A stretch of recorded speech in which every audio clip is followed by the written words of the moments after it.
Welcome back to the Kingdom Hearts Final Mix playthrough. We gotta chase the trickery triplets down to wherever the hell they're gonna go hide, because they took our heart and we lost them. No. I like the way Sora delivers that line. Or I should say Haley Joel Osment delivers that line. Yeah, we haven't really brought it up yet, but Haley Joel Osment, voice of Sora, does a very good job. Yeah. I thought he was very, very. It blew my mind that it was like same kid from Sixth Sense. Are you serious? Yeah. Like, he has a lot of eerie roles if you look at his movie history. He's kind of a weird little kid. He's fat now, apparently. Really? Yeah. Oh, nothing wrong with that. Nothing wrong just with kind that. of, just kind of weird to see a kid grow up like that. Well, but that's just how little kids usually start out. Well, not all little kids, unfortunately. But anyway, this is part 2 of Halloween Town.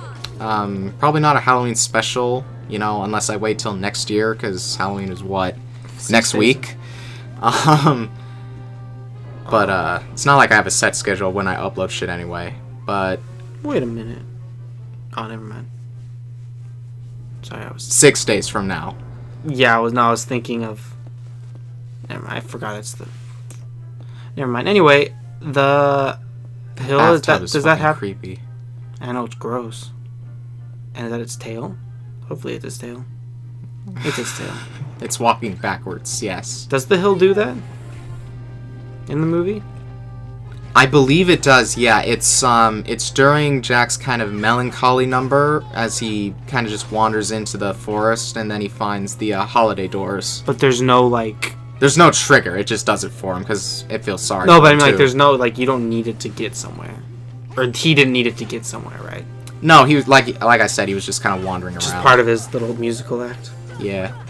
Yeah, I know I've seen Night Before Christmas. I don't remember it too well, but I didn't see it again recently. But I was reminded of it sort of, and what I will say about it is I just like stop motion. I think stop motion is stop motion is really cool. Yeah, I agree. Just on the topic of this, even if it's not that kind of a bad movie, I do just kind of appreciate stop motion. Very interesting effects. I thought it was a great movie, and I thought the Jack, you coming? All right. Well, actually, I want to ask you about this. What did you think of the feel? Like, none of this is stop motion, but what did you feel about like the atmosphere they were able to give off, like for this world? Yeah, because like not just the costume, but like everything about the world is like. It was kind of hard to tell, but but even the shadows kind of have their own they got kind of like look to them to kind of fit in with gray tints. Halloween Town. Yeah, I think Halloween. I don't know. I personally do not like these worlds too much. I don't know why. What do you mean by these worlds? Like the not latter Halloween Town world. It's not my favorite. Really? Not. I don't dislike it. It's not. But I do. This does have a good setup for its area. I would say, yeah, this does a good job of representing it. The little knickknacks, like the face, I think. Yeah. At the edge of the thing, and the moon kind of like being a flat thing in the background. Yes. Constantly full. It's just the aesthetics are very much undead. Yeah, I'd say this does a very good job. Especially like the little courtyard area. It's probably a little small down, but yeah, and really, I'm not sure why that is. It was just kind of. It seemed like it was a little bigger in the movie, but I don't know. Yeah, I think they might have. Although, honestly, I'm not thinking they could have like maybe called up whoever owns the set and kind of like, could we model this area after the little model you guys have already made? That's very possible. Yeah, that'd be funny. Yeah, it's like you got the fog effect. It's really nice what they threw in. Yeah, I think it's. I don't know. I just don't like this world for some reason. I'm trying to figure out why. I don't know why I don't like this world. Well, I would assume this is part of it. Yeah, I do not like this area.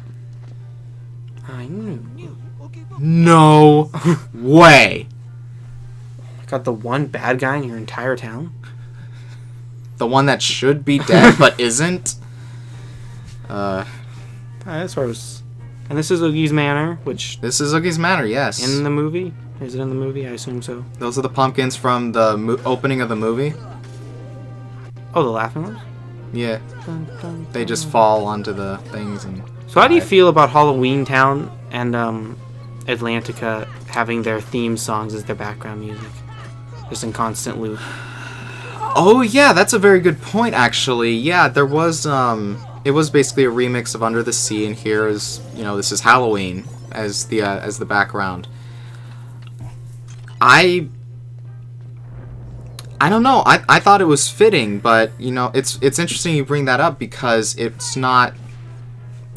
Other worlds don't do that. They don't have their respective themes as the background music. But yeah, that's a good point. Yeah. I really like it. Again, it just adds to the Disney nostalgia, which is probably part of why I really like Halloween Town so much, is because I really enjoy Nightmare Before Christmas. But again, this was also my first experience with Nightmare Before Christmas, so I wasn't biased by nostalgia for the movie itself. My first impressions of this world was I just found it really, really fun. Yeah, I can see that, kind of the two-way. Because there are a lot of people who like to say, all this was the best shit ever because of the nostalgia bias. Not to say that they're wrong, but people gotta recognize when they're being, a little biased because of the nostalgic value they get from, movies from their childhood, etc. Does everything have a face in this town? I know. Everything. Okay, this is very questionable on a moral standpoint. What, the fact that we're beating up 3 Yeah. little kids with a blunt object? Yeah. I disagree. They deserve this. It's a very aggressive spanking, is what it is. Sonic spanking. There you go. Nice. This is a... This is an annoying fight, so I just, I wanted to get through it as quickly as possible. It's not hard generally, just because you just have enough defense. But They're that rollout move. They're so small and quick. It's hard Yeah. to gauge where they are, and they can hit hard if you're, not higher totally difficulty, prepared. lower levels. That rollout. I'm just gonna rollout. Move can be a death sentence. If you want to get the most experience out of that fight, beat Barrel last, because you didn't get very much experience by taking out the other two. Say you beat Barrel first, you would have gotten 24 as opposed to 240 experience. You can figure out the rest. Oh yeah. I only really remember that from, again, the guide. Yeah. Yeah, I remember. Yeah, that's what I remember reading that actually too. Rereading a friend's guide because mine's I destroyed it. I'm terrible with strategy guides. You're terrible with a lot of your possessions, I noticed. Thank you. Well, I'm just saying, I haven't seen, you just collect stuff. You don't keep them, in cryogenic stasis in perfect condition. Oh yeah. Well, locked in a safe within a safe. I'm lazy.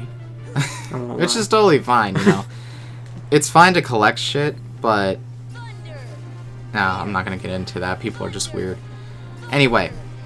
But that lever we hit back there, that was actually necessary not only for lowering these cages to get the treasure chests in, but it also opens a door, which Oogie Boogie will be behind. So don't forget, I actually forgot to hit the damn thing once, and I had to go all the way back up and do it. That sucks. Yeah, it did. Yeah, I believe it's just these two, though. Oogie's Manor is a very interesting area. There are some doors you can open that'll, spit you out in another section of the manor. Yeah, but they're all part of the manor, though. Yeah. Which is what makes it interesting, because something's about to happen soon that you'll maybe start to understand its whole self-contained nature. Mm-hmm. But the fact that the playroom is, the only inner yeah. area. Well, that save point was a lie. Yes, it was. But this is, I guess, the right way. I can see this taking a long time for someone who doesn't know what to do. Oh, yeah. I found this first time. I remember finding this place by complete fucking accident. Just falling down. Yeah. And this was when the door was still locked. So I was like, what do I do? And then The it was either... torture chamber, Jesus. Yeah. Torture chamber. Yeah, it's really, really dark. But this is a torture chamber. Which I thought was cool. They kind of kept that. Well, I know he has that wheel thing in the movie. And that's like his gimmick. Oh, yes. The whole gambling gimmick. Okay. We've discussed how dialogue cutscenes can be used to save time.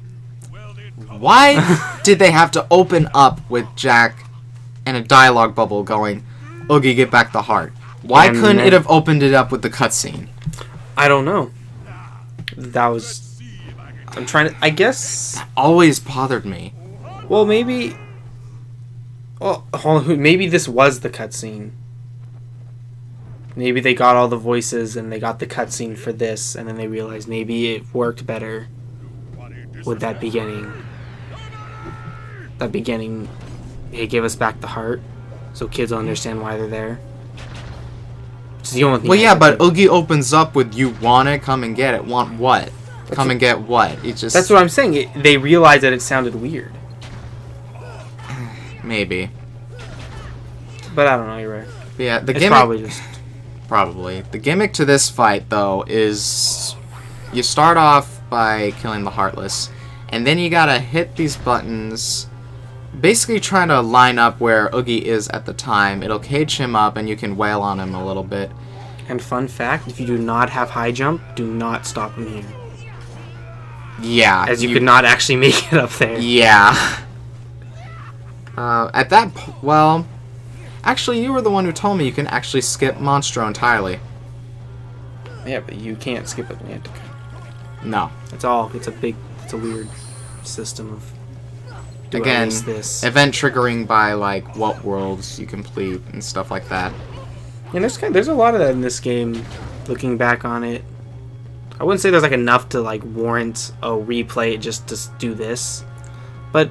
if you are replaying it for a different reason, then I would recommend try maybe not doing a world or not doing something, and wait just wait and see if it actually makes you do it. Because not to say that Kingdom Hearts 2 doesn't have that. It's just that I don't know. This game, it's not as clear what you're supposed to do half the time. That's true. Now you can make this fight a complete joke if you are able to deflect all the dice he rolls. If you are able to block all 3, that's basically the end of the phase and the buttons will reactivate. So essentially you can hinder nearly all of Oogie Boogie's attacks. Yeah. Which can't... Yeah, it's very difficult to do. Yeah, I was gonna say, he got 2 of them, and it is hard. And do you have guard? You have guard, right? At this point, I don't think so. Yeah, it's sort of... I won't say it's easy with guard, but as you see, he did it there. Very well done. Mm-hmm. And this does make the... I don't know, this is... I always kind of... As much as this fight seems like it's kind of boring, I always have fun with it. He's kind of being a punk right now, just bitch slapping me off of the thing each time I try to jump on. But yeah, it's another case of rinse repeat, which is basically what Kingdom Hearts has been, now that I think about it. But, you know, gimmicky bosses just tend to suffer from that in general. Yeah. The worst thing he could do is heal him. Oh, I know. He has a little machine. His moves depend on what dice he rolls. Like, he'll decide... Like, if he got zeros on his dice, he'd probably commit suicide or something. Anyway, what he does depends on the results he rolls. And there is a result he can get where he heals himself in a little machine. And it's annoying as hell. Yeah, and... It is, because you can't... There's no interruption. I don't even think it lets you attack him afterwards. This one's creepy. Nature's calling. Oh, this was gross. I hate bugs. Yeah. The bugs are creepier to me than... Oh, they're so cute, though. Yeah. I hate that. Just it's squirming like that? Yeah, how the legs just, like, sporadically move when they're on their back. Ugh. I don't like it. Creeps me out. Yeah, where's the hole that the heart came out of? It just appeared like an item. It's the trident all over again. God damn. Look at this chill walk montage. Yeah, we kicked his ass. Oh, jeez, California earthquake. Oh shit. That was at least a 6.7. And this is weird. I don't know if this is something that goes with the movie, No. but I found with this a weird addition to this world, and I found it's. You know what? I guess I don't get it. again. I was thinking maybe it's because they realized they never wrote where the keyhole was supposed to be. Oh, So- yeah, that's possible. But yeah, But he turns into. a house. Oh yeah, and he says, "How does he get so big?" Yeah, they don't know. He's just Darkness, super I guess. powered. But we're just gonna leave him. You know, he's not going anywhere. He's a house. He can't move. Just love how you can do that. Yeah. But no, I just wanted to show off that you can, in fact, leave the area and just exit the world. But also, I wanted to show off another summon that we got in the previous world. Say hello to Mr. Williams. Sheen, what the? Why does he have his bracelets on? Inconsistent bastards. Why does his feet not there? Well, I guess he doesn't need his feet, or whatever. Anyway, Genie, he spams the fuck out of magic. He's a genie. Yeah. He can do that, and it's amazing though. It's very. I it's love very him cool. for it, It's a very and again. and I love how it's called Showtime. It's just very thematically appropriate for him. This may leave a mark, etc. Yeah, I like him. I don't use summons, but I find he's a very fun, and he's actually somewhat useful on bosses as well, as he can. He pretty much can give you some free damage if you need it. I swear he's saying like some like hiccup. Who him? Yeah, and He's like, like- Genie Oh, during yeah, his 'cause- like spastic magic attack. He's like hiccup. This may leave a mark. But yeah. It is kind of annoying that he says the same thing every time.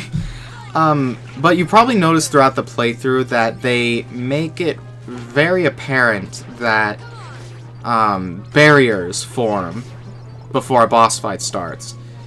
If that doesn't happen, 9 times out of 10, you can just leave the area. Even if the boss is free moving, you can just leave the area and save it for another time. Oh, very good point. I never noticed that, but you're right. There are a lot of cutscenes which do that whole whooshing. Yeah. Whooshing? Like, okay, there was Oogie Boogie, and I could swear there was another. I think I noticed possibly the Trick Master. You can just leave him. Really? I think so. They don't really go out of their way to make a barrier. I could be wrong on that. Well, yeah, maybe. I've never tried it, I guess. I know for sure there's another enemy which is even more hilarious than this that you can just walk away from. I just think this is. I personally think this is the most hilarious because Oogie Boogie is a house who cannot move. So basically, he's got all this welled up power. If there's any kind of consciousness left in him, It's a morbid thought. he's spending it, you know, regretting the fact that he transformed into what he is because we're just walking away and he's like, oh, shit. Maybe I should have thought about Yeah. this plan. Maybe they shouldn't have been all the far away before I did it. Pretty much. That being said, this fight is fairly easy. Oh yeah, I'll save it for the end of the fight, but I wanted to point out that Red Trinity. Just trying to remember that. Anyway, this fight went on for a little bit longer than I would have liked. I never had quite this much trouble with this fight. Essentially, what you have to do is find the swelling dark zits of darkness. You know, beat them up a little, and then they explode. And then you gotta find all of them, which is, again, gimmick boss, I guess. Yeah. I do. It's kind of interesting. Especially though, I do like the way they designed this to be sort of kind of like a platforming maze to some degree. Yeah, it was a cool idea, but again, it's just the physics of Sora's movement. It doesn't make this a platforming game. No. I don't know why they were so hellbent on adding sections like these. I wanted to be fancy. If we can be Disney and Disney and Final Fantasy, we could be platforming an RPG. They got a little too ahead of themselves. They really did. I mean, if you're going to, and it's not like they focus their game around it. But Yeah, if you you're can going tell to they make tried. if they're going to make it a huge factor, they gotta work on it a lot more than they did. Yeah, which luckily is actually kind of fixed in the sequels. Once again, bringing those up, but I'm sorry, there's like a million sequels and different games at this point. That's another very good point. It's hard. It's actually. kind of hard to talk about this game. Alone. Yeah, because it's an experience, I'd say at least. Once again, the gaudy color change to the gargoyles. They were much better with their standard, just kind of black purplish color palette. Not that I gotta have that. Yeah, there's a lot of orange. There's a lot of orange, yeah. Yeah, a lot of orange. green. Yeah, just Like, not even green, it's like teal. Turquoise, teal, I don't know. Yeah, weird recolorings that. Whatever. There is a slight amount of danger in this fight that, at least for this particular, Pimple. No. He's got the lantern flinging sentient fireballs around. And this crazy dark mist that's following me. That's not just the gargoyles. Oh no. There's an ailment that we encountered when fighting the parasite cage, which was, essentially poison. There was acid damage if we stayed in the stomach acid for too long. This is a dark variant of poison. I would say it equates more to the black fungi's attacks. They can poison you in the same way. But Oh yeah, there's the other. and I find it poison. very appropriate. I believe they come from that lantern-like thing shaped like a spider. Oh really? So yeah, so it kind of represents venom, I would imagine. That's what they were going for. Yeah, probably. Oh, it's a really weird design. They really are like kind of like spark balls of darkness. Yeah, it's just kind of a little they have a little twinkle to them. Yeah, It's odd. they're just kind of weird because you don't see them again. No, it was actually my first encounter with it. Like, I had no idea he could do that. Interesting. Ew. It's kind of gross. Seeping from us. Yeah, well, again, I wanted to show off the Keyblades, and not only had I not used the Crab Claw, but I thought it was very appropriate for washing off those damn blackheads. Some of the Keyblades have stupid names. Crab Claw. Because it's got crab claws as the attacking point. It's got a crab with claws. glued to a blue stick. That's basically it. But there you go. You did it. And you did that in the appropriate order. It looked like. I did. I would say that's usually... The kill shot. Yep. Thing right at the top. Oh, I feel bad for him. I kind of do too. He seems like he's in a lot of pain at this point. But popping those things can be very painful. Especially the blackheads. God. Ew. I'm just saying. It's true though. Maybe that was a metaphor. Maybe once again a metaphor that darkness is just ugliness. There was a term Sora or Jack, somebody used. It's like swelling, bulging, pulsating with darkness. They use one of those terms. Now, I just want to say, I love how he does this. How the did he think to do that? I know, I'll reflect my beam of light off the fucking moon. That'll work. I know, it's too big of a keyhole. Yeah, like, for someone of Sora's IQ, I'd imagine the cutscene should have been somewhere more along the lines of, we're gonna need a bigger key. Or within like the sword and the stone thing. Yeah! Watch. That would have been Oh, great. now time for the lesson to be learned. Yes. And then he'll have to learn it all over again in the sequel. And Next time, I don't together. I always thought the gimmick of Halloween Town was that every day was Halloween. Was that just something I invented in my mind? Because that's even in the movie too, right? It's only Halloween is only once a week or once a year. Well, it's kind of the same way, Christmas is portrayed. They deliver all the presents to the kids. What do they do the day after Christmas? Start preparing for next year. So yeah, I guess you're right. I guess it's just they like the holiday so much, but it's still only their one holiday. And speaking of lesson, I do kind of like the subtlety in trying to tie the Disney worlds into, kind of the heart theme of Kingdom Hearts. Where, like, Dr. Finkelstein was like, what is a heart made of anyway? Stuff like that. Something a lot more prominent in Rechain of Memories, now that I think about it. That's true. You're right. A very kind of. But after that huge home improvement, I think we're gonna take a little breather for now and take it easy on the story a little bit. We'll see you next time for some bonus features. Happy Halloween, if it applies.